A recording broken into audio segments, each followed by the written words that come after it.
కాంగ్రెస్ పార్టీలో DCC president versus క్యాబినెట్లో ఉన్న మినిస్టర్స్ అనే విధంగా వాదనలు అయితే నడుస్తూ ఉన్నాయి.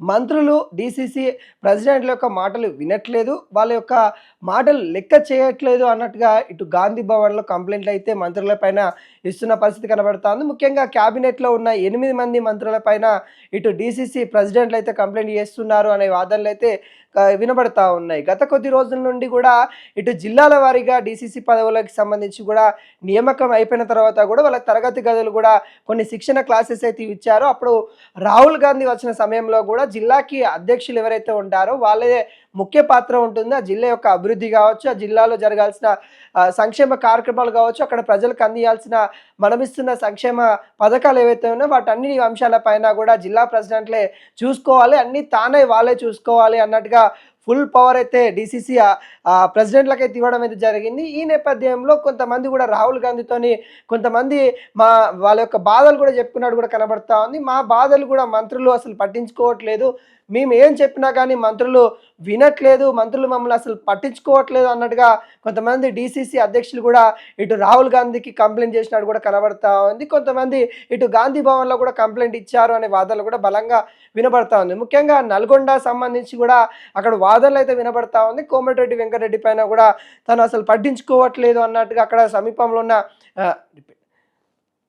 కోమటిరెడ్డి వెంకటరెడ్డి పట్టించుకోవట్లేదు అనే విధంగా అక్కడ డీసీసీ అధ్యక్షులు అయితే చెప్తున్న పరిస్థితి కనబడతా ఉంది. అదేవిధంగా అక్కడ వరంగల్లో కూడా కొండా సురేఖకు సంబంధించి కూడా కంప్లైంట్ వచ్చినట్టు కూడా తెలుస్తూ ఉంది. కొండా సురేఖ గారు కూడా మా యొక్క ఏవైతే తనకిచ్చిన కంప్లైంట్స్ ఏవైతే ఉంటాయో, లేకుంటే ప్రజలకు సంబంధించిన కొన్ని అంశాలపైన కొండా సురేఖను కలిసి కూడా మేము కొన్ని విషయాలు మాట్లాడడం, కానీ తను కూడా స్పందించట్లేదు అనే విధంగా అక్కడ ఉన్న డీసీసీ ప్రెసిడెంట్లు అయితే చెప్తా ఉన్నారు. కొంతవరకు జిల్లాలో ఉన్న అధ్యక్షులు ఎవరైతే ఉంటారో వాళ్ళు కొంత ఆవేదన వ్యక్తం చేస్తూ ఉన్నారు. మంత్రులను మమ్మల్ని పట్టించుకోవట్లేదు, మేము ఏ సంక్షేమ కార్యక్రమం అంశం కూడా తలపెట్టినా కానీ వాళ్ళు మాకు సపోర్ట్ ఇవ్వట్లేదు అనే విధంగా జిల్లాల ప్రెసిడెంట్లు అయితే చెప్తా ఉన్నారు. కానీ జిల్లాకు సంబంధించిన పూర్తి బాధ్యత ఇటు డీసీసీ ప్రెసిడెంట్దే ఉంటుంది అన్నట్టు కూడా రాహుల్ గాంధీ మొన్న యొక్క సభలో కూడా చెప్పారు. పూర్తి బాధ్యతలు కూడా మీరే వివరించాలి అన్నట్టుగా చెప్పడం అయితే జరిగింది. ఏవైతే కార్యక్రమాలు ఉంటాయో రాష్ట్ర అభివృద్ధికి సంబంధించిన విషయాలపైన మంత్రులు ఫోకస్ చేస్తారు, మీరు మీ జిల్లాని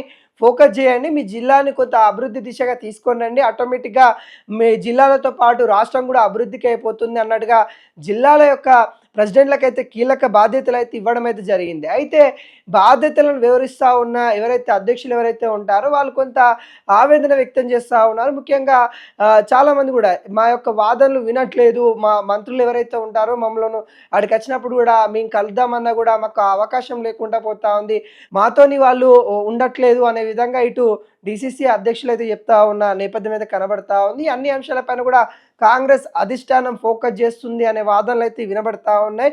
అందరినీ ఒక్క దగ్గర ఒకే తాటి తీసుకొని వచ్చేసి రాష్ట్ర అభివృద్ధి కోసమే చేయాలి, కృషి చేయాలి అన్నట్టుగా ఇటు డీసీసీ అధ్యక్షులకి మొన్ననే అధ్యక్షులు ఎవరైతే ఉంటారో వాళ్ళందరికీ కూడా జిల్లాల వారీగా ప్రతి ఒక్కరికి కూడా అభివృద్ధి అంశాలపైన కూడా అటు రాహుల్ గాంధీ ఏఐసిసి అగ్రనేతలు కూడా వచ్చి క్లాస్ని ఇచ్చిన తర్వాత కూడా మారుతారు అనే విధంగా ఇటు ఆశించారు. కానీ అక్కడ ఎటువంటి మంత్రుల దగ్గర మార్పు రాలేదు అన్నట్టుగా ఇటు ఆవేదన అయితే వ్యక్తం చేస్తూ ఉన్నారు. మరి చూడాలి ఈ విధంగా కొనసాగితే మరి ఆ కాంగ్రెస్ అధిష్టానం ఏం చేయబోతా ఉంది, మరి మంత్రులకు సంబంధించి కూడా ఏమైనా అంశాలపైన మరి చర్చలు జరుపుతారా, లేకుంటే ఇలానే డీసీసీ అధ్యక్షులకు మరి మంత్రుల మధ్య గ్యాప్ ఏర్పడినట్లయితే మరింత బలహీనంగా కాంగ్రెస్ పార్టీ వెళ్ళే అవకాశాలు ఉంటాయి. కాబట్టి అలా కాకుండా ఖచ్చితంగా బలోపేతం చేయడానికి కాంగ్రెస్ పార్టీ కృషి చేస్తుందని కూడా మహేష్ కుమార్ గౌడ్ అయితే చెప్పడం అయితే జరిగింది. ఇలాంటి ఫిర్యాదులు ఏమున్నా కానీ మా గాంధీ భవన్కి వచ్చి ఇవ్వండి, ఖచ్చితంగా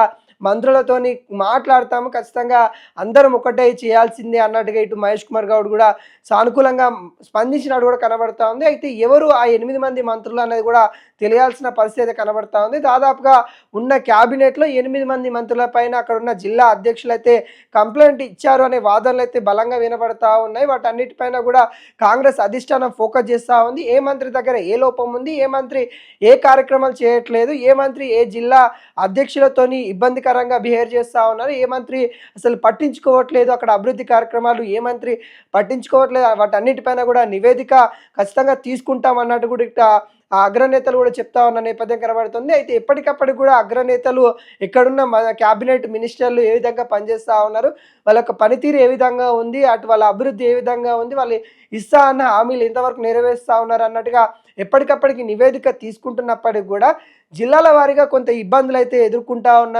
ప్రెసిడెంట్లు ఎవరైతే ఉంటారో, జిల్లా అధ్యక్షులు ఎవరైతే ఉంటారో వాళ్ళు కొంత ఇబ్బంది పడతా ఉన్నారు. వాటన్నిటి అంశాల పైన కూడా ఇటు కాంగ్రెస్ అధిష్టానం ఫోకస్ చేసినట్టు కూడా కనబడతా ఉంది. మరి ఈ 8 మందికి సంబంధించిన మినిస్టర్లకు కూడా మరి త్వరలో ఏదైతే కాంగ్రెస్ అధిష్టానం కూడా వాళ్ళని మార్పు కోరుతూ వాళ్ళకి చెప్పే అవకాశాలైతే కనబడతా ఉన్నాయి. ఇటు మహేష్ కుమార్ గౌడ్ కూడా వాళ్ళందరిని కూడా పిలిచి మాట్లాడే అవకాశాలైతే కనబడతా ఉంది. అయితే అంతర్గతంగా ఈ డీలింగ్ మొత్తం జరుగుతుందనే వాదనలైతే వినబడతా ఉన్నాయి.